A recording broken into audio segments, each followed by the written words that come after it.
You've been fighting a war inside your own head, not against the world, but against your thoughts. Every time you replay a conversation, worry about what someone thinks, or lie awake at night replaying mistakes that no longer exist. That's not overthinking, that's mental self-torture. And here's the brutal truth. The more you try to think positively, the deeper you fall into negativity. Because what you resist persists. So what if the secret to killing negative thoughts wasn't about being more positive, but about becoming untouchable? 2,000 years ago, the Stoics already solved the exact same problem we struggle with today. Anxiety, self-doubt, emotional chaos. They didn't escape the world. They mastered their minds. In this video, you'll discover 7 brutal Stoic laws that will completely rewire how your mind reacts to pain, rejection, and chaos. And at the end, I'll share a single Stoic truth that almost everyone misunderstands, yet it's the key to emotional freedom itself. Most people believe their biggest enemy is the world outside, the boss who never appreciates them, the bills piling up, or the endless noise of bad news that never stops. But that's not true. The real battle isn't out there. It's in here, inside your own mind. You wake up every morning already fighting thoughts that whisper you're not good enough, fighting emotions that rise before you even open your eyes. The Stoics understood this better than anyone. They said, the mind is both your sword and your prison. If you don't train it, it will turn against you. And maybe that's what's happening to you right now. You think too much. You replay conversations. You imagine every worst-case scenario before it even happens. You tell yourself you're just being careful. But deep down, you're exhausted. The Stoics would tell you to think positive. They'd tell you to see clearly. Because every negative thought grows in the dark. The moment you shine awareness on it, it loses power. That's what this philosophy is about. Not suppressing what you feel, but mastering how you feel it. Marcus Aurelius, Seneca, Epictetus. These weren't monks or mystics. They were leaders, soldiers, statesmen. They faced betrayal, exile, even death, and still remained calm. They didn't run from chaos. They stood inside it and stayed unshaken. They did it by following certain laws, mental frameworks that turned emotion into strength. And those same laws can rewire how you think. Today, here's what you're about to discover. You'll learn how to control only what truly belongs to you and let go of everything else. You'll see why perception is more powerful than reality itself. You will understand how to cut through desire and fear, the two forces that secretly control most lives. You'll practice embracing discomfort, not avoiding it, to build real confidence. You'll see why virtue matters more than victory, and how that shift frees you from approval and fear. You'll explore negative visualization, a Stoic technique that turns loss into gratitude. And finally, you'll face the most powerful Stoic law of all, and the Fati, learning to love your fate, no matter what it brings. These aren't soft ideas. They're mental weapons. They've been tested for 2,000 years, by emperors, by slaves, by ordinary people who refuse to break. So before we begin, take a breath. Drop your shoulders. Let go of the noise outside. For the next few minutes, this is not about the world. It's about your mind. And you're about to learn how to command it, like a true Stoic. How much of your life is spent worrying about things you can't control? The traffic, the weather, the way someone talks to you, the promotion you didn't get, the opinions people form when you're not even in the room. You tell yourself you just want things to go right. But deep down, what you really want is control. You want the world to move according to your plan, so that you can finally relax. But that's exactly why you never do. Because the world doesn't care about your plans. It never did. That's why the first and most brutal Stoic law begins with acceptance. Control only what you can. Epictetus said it clearly. Some things are within our control, others are not. It sounds simple, but it's the foundation of inner peace. Everything you fight, outside your control, becomes a chain that pulls your mind apart. Think about it. You can't control the economy. You can't control what others say about you. You can't even control how your body ages. But you can control your focus, your effort, your interpretation of what happens. That's the true battlefield. When you obsess over the uncontrollable, you hand over your power. You give your peace away to strangers, to random headlines, to the traffic light that turns red when you're late. And that's why modern life feels so heavy. Because we've built an entire culture around control. We track, measure, optimize, and schedule everything, as if anxiety could be solved by spreadsheets. But the Stoics remind us, peace begins where control ends. Try this. The next time something goes wrong, pause for one breath. Ask yourself, is this within my control? If yes, act. If no, release. Because letting go isn't weakness, it's wisdom. It's the moment you stop fighting the storm and start steering your ship. Marcus Aurelius said, "You have power over your mind, not outside events." Realize this, and you will find strength. He was the most powerful man on earth, an emperor. Yet he understood that even he couldn't command fate. He could only command himself, and that's the truth we forget. The strongest people aren't the ones who control everything. They're the ones who stay calm when everything goes wrong. So start small. Don't try to control the outcome. Control your reaction. Don't try to predict the future. Control your preparation. Don't try to fix people. Control your presence. Because when your focus narrows to what's truly yours, your mind becomes sharp. Your emotions stabilize. And for the first time in years, you breathe freely. That's the paradox of control. The less you try to control the world, the more you command your own peace. Two people can face the exact same situation. One falls apart, the other grows stronger. Same event, different outcome.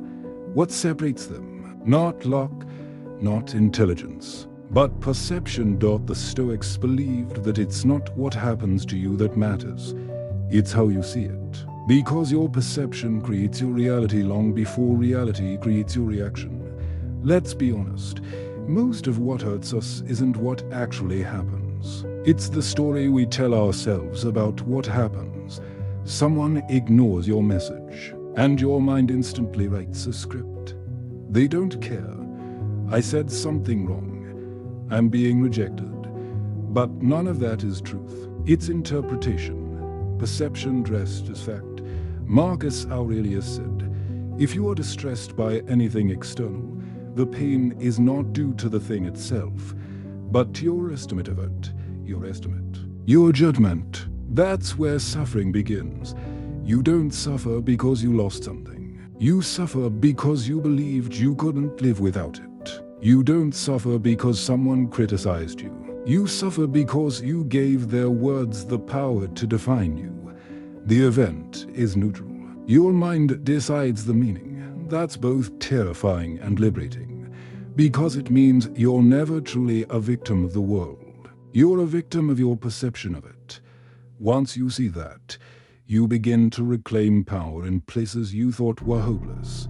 The Stoics trained this every day. They practiced stepping back, observing their own thoughts before reacting. When anger rose, they paused. When insult came, they asked, is this really harmful, or just my ego flinching? When fear arrived, they looked it in the eye and said, show me what you're trying to teach.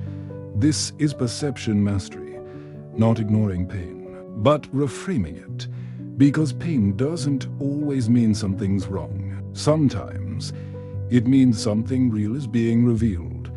Modern psychology calls this cognitive reframing, but the Stoics were already doing it centuries ago. They understood that life's events are all data, and your mind is the filter. Change the filter, and the entire picture changes. Try this practice the next time something frustrates you. Say to yourself, "This is data, not drama." Don't let your first reaction be your final truth. Wait, observe, name it. Then choose your response. That's what separates emotion from wisdom, the pause between stimulus and response. Inside that pause, your freedom lives. And here's the paradox. When you stop seeing problems as punishments, they start turning into teachers. You stop asking, "Why me?" and start asking, "What is this showing me?" That's the shift that changes everything. Because when your perception becomes clear, the world doesn't change, you do. And when you do, the world suddenly looks far less hostile. Desire. It's what drives the world, and what quietly destroys it. Every ad you see, every post you scroll, every goal you chase, they all whisper the same thing. You will be happy when you buy this, when you earn that, when they finally notice you. But here's the trap. That moment never comes. The Stoics understood this centuries ago. Seneca wrote, "It is not the man who has too little, but the man who craves more, that is poor." Think about that. Poverty isn't about what you lack. It's about what you can stop wanting. And in today's world, that poverty is everywhere. Not in our wallets, but in our minds. We live in a dopamine economy. Our attention is for sale. Our desires are constantly hijacked. Every notification, every comparison, every new must-have creates another tiny craving. And the more we feed it, the hungrier it grows. It's endless. Like drinking salt water. The more you consume, the thirstier you become. The Stoics call this the discipline of desire. Not suppression, not denial, but discipline. The art of choosing your wants carefully. They believed that uncontrolled desire is the root of slavery. Because if something outside of you can decide when you feel joy, then you've already surrendered your freedom. Seneca warned, if you would be free, do not wish for everything to happen as you desire, but desire things to happen as they do. It's not about hating pleasure. It's about learning to enjoy without attachment, to want, but not need, to pursue, but not depend. That's a rare kind of peace, because once you master your desires, you stop chasing illusions that never end. You start living, you start noticing, you start feeling enough.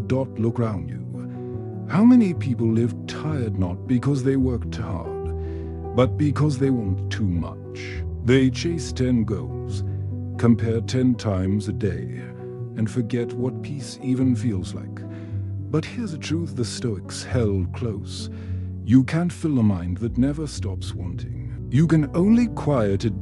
Try this. When you feel that familiar rush, that craving for something new, pause and ask, will this add peace or noise to my life? If it adds peace, pursue it. If it adds noise, release it. Desire, at its purest form, is not the enemy. It's a compass, but without discipline, it becomes a leash. And the more you learn to hold that leash, the freer you become. Freedom isn't doing whatever you want. It's not needing to.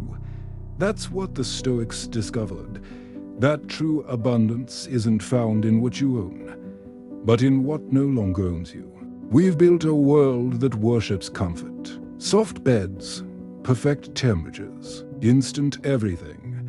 But the more comfortable life becomes, the weaker the mind grows. We avoid pain, avoid silence, avoid effort, and then we wonder why anxiety keeps finding us anyway. The Stoics saw this trap coming long before us. They believed that if you only live inside comfort, you will never develop the muscles needed for peace. Seneca said, set aside a certain number of days, during which you shall be content with the scantiest and cheapest fare, with coarse and rough dress, saying to yourself, is this the condition that I feared? That wasn't poverty, it was practice. The practice of staying calm when life gets hard. The art of training your mind to remain steady, even when your body feels discomfort. Because here's the truth, pain doesn't break you. Resistance does. We suffer more from fighting what is than from what actually is. So the Stoics trained themselves through small, deliberate hardships. They woke early, they fasted, they walked in the cold. They practiced doing without, not because they loved pain, but because they refused to be ruled by it. That's what voluntary discomfort really means, choosing the small storms, so you're ready when the big ones arrive. Modern life gives us the illusion of control. We think if we stay safe, we'll stay strong. But safety breeds fragility. Only friction creates resilience. So what if, instead of running from discomfort, you made it part of your training? Take cold showers not to suffer, but to practice calm in chaos. Speak up in meetings not to impress, but to practice courage under tension. Go a day without checking your phone, not to disconnect, but to remember you're not a slave to constant stimulation. Every time you do this, you teach your mind a lesson. I can be okay even here. That's power, not the loud kind, not the one that needs applause, but the quiet strength that comes from knowing nothing owns you anymore. Not comfort, not fear, not uncertainty. Marcus Aurelius faced war, betrayal, death itself. Yet in his journal, he wrote, "Ask yourself at every moment, is this something that is in my control? Then face it as nature made you to, brave, steady, unafraid." That's what voluntary discomfort gives you, a calm so rooted that life can shake. But you don't single quotist. So embrace discomfort. Choose small challenges daily. Do what's difficult, not to prove anything to the world, but to remind yourself that you are still in command. Because the goal isn't to feel less pain, it's to fear it less. We live in a world obsessed with results. How much you earn, how many likes you get, how fast you rise. Everything is measured, compared, and ranked, as if the meaning of your life could be summarized by a number. But here's the trap. When you chase results, you hand your peace to things you can't control. You start working not from purpose, but from fear. The fear of being overlooked, unapproved, and seen. The Stoics saw through this illusion. They taught that the only thing truly good is virtue, and the only thing truly bad is vice. Everything else, money, status, success, is neutral. Zeno, the founder of Stoicism, said, "Virtue is the only good," and Marcus Aurelius lived by it. He was an emperor who could have anything, yet every night he reminded himself, "What matters is not what they say, but what I do."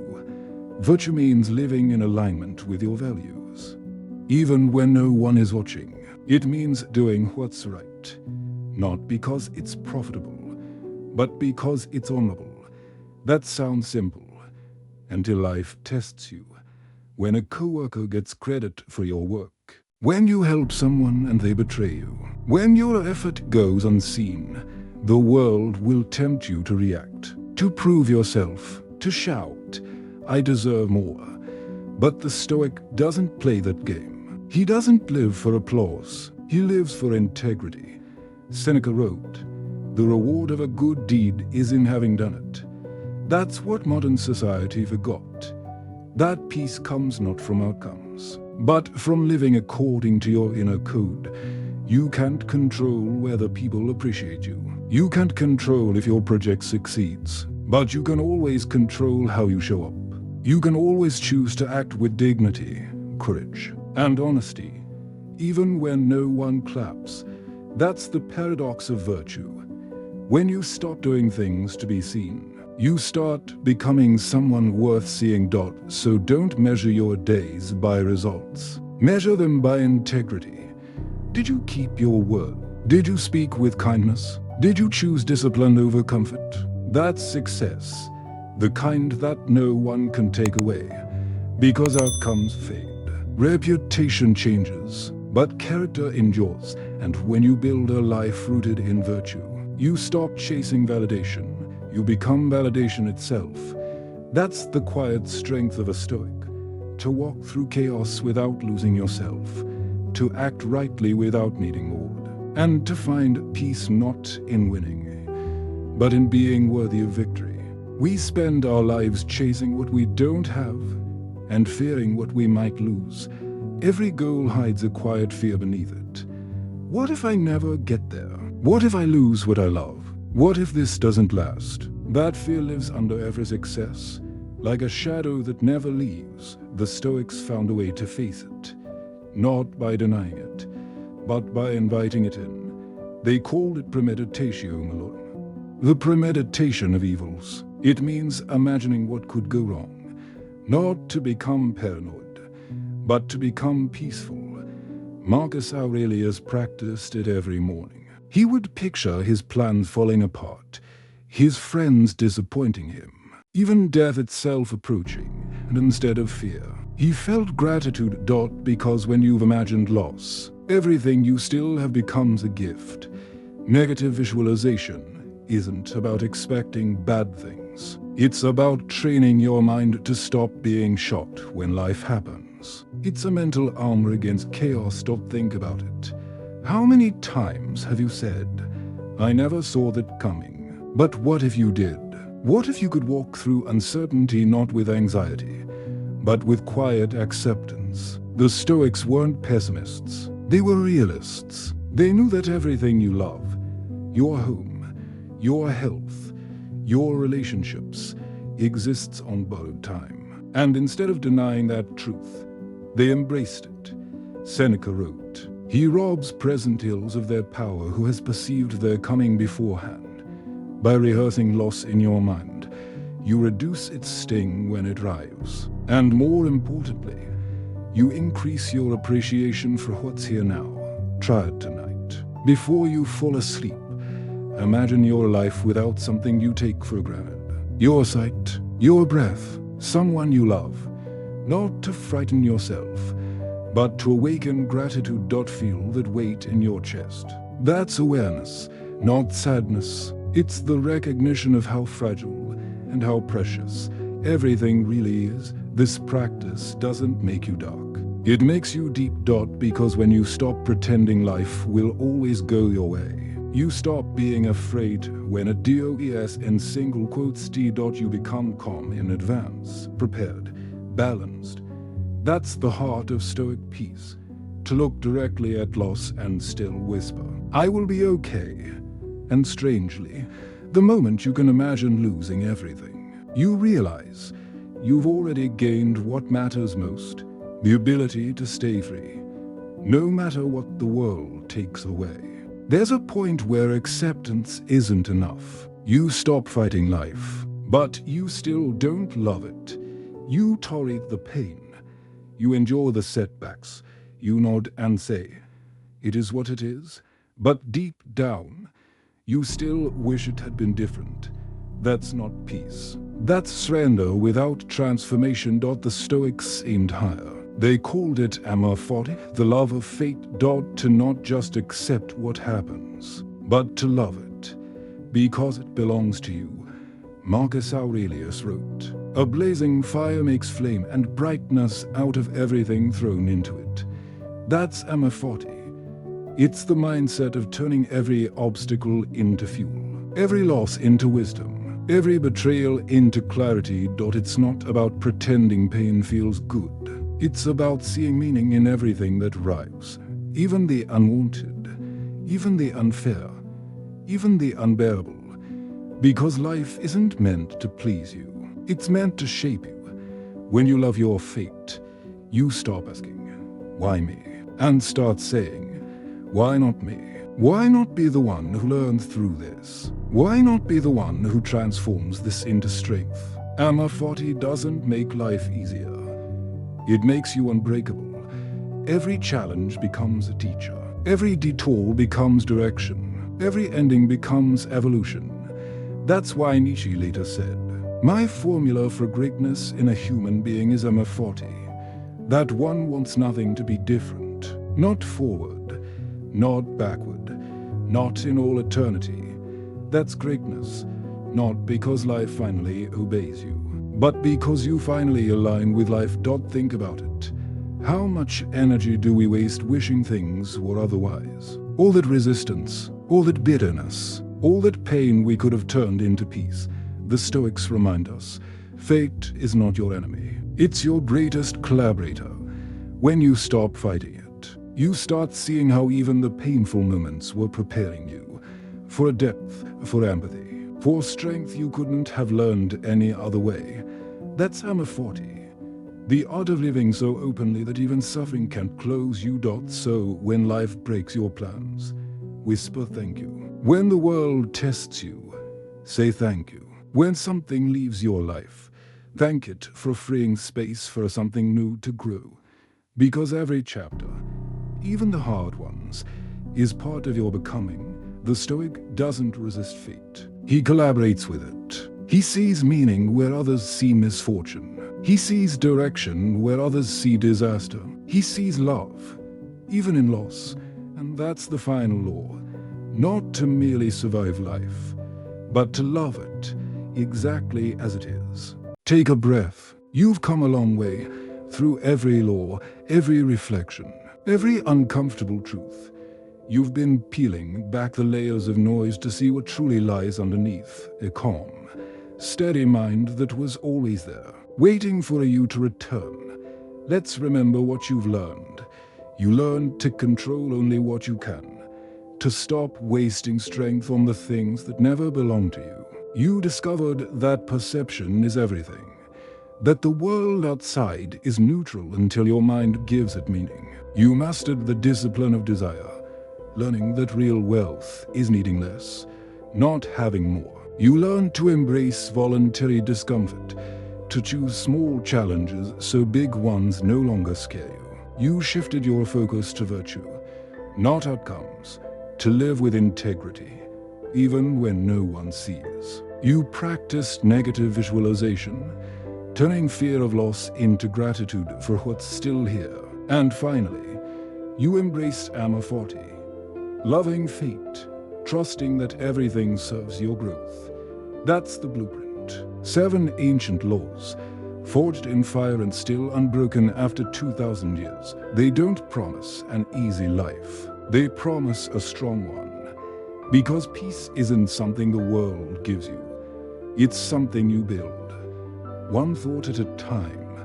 The Stoics never tried to escape life. They entered it fully, facing betrayal, hardship, chaos, and still managed to stand with quiet strength.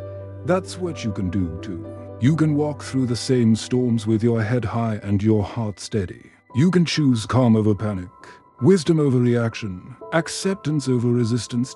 And when you do, something beautiful happens. The world doesn't suddenly become easier, but you become greater than your circumstances. That's the Stoic way, to live not as a victim of life, but as a partner to it. To say, I don't control everything, but I control myself. And that is enough. So take these 7 laws, not as theories, but as daily practices. Let them shape how you wake, how you work, how you speak, how you love. Because philosophy is useless if it stays in books. It only becomes alive when it moves through your actions. The Stoics didn't want to sound wise. They wanted to live wisely. And that's what this journey has been about. Not perfection, but mastery of the self. So when tomorrow comes and something tests your patience, remember, it's not an interruption. It's your training. And when life feels unfair, remember, it's not punishment. It's your teacher. And when fate changes your path, remember, you were never meant to control the road, only to walk it well. If this message reached you, if somewhere in these words you felt a moment of silence inside your mind, hold on to that. Because that silence is power. It's the space between who you were and who you're becoming. Don't rush out of it. Let it stay. Let it shape you. If this episode helped you see life a little clearer, share it with someone who might need the same reminder. Maybe they're drowning in overthinking. Maybe they're fighting battles they can't even name. Be the one who hands them a light. And if you want to keep walking this path, to keep learning how to stay calm in chaos, strong in silence, and free in thought, subscribe to StoicCraft each week. We explore how ancient Stoic wisdom can rebuild your mind for the modern world, not through slogans, but through strength. Your attention is precious. Spend it where it makes you wiser, where it makes you calmer, where it makes you you. Thank you for listening. Remember, the storms will keep coming, but so will your strength. And when life tests you again, don't just survive it. Love it. That's the Stoic way. That's your way now.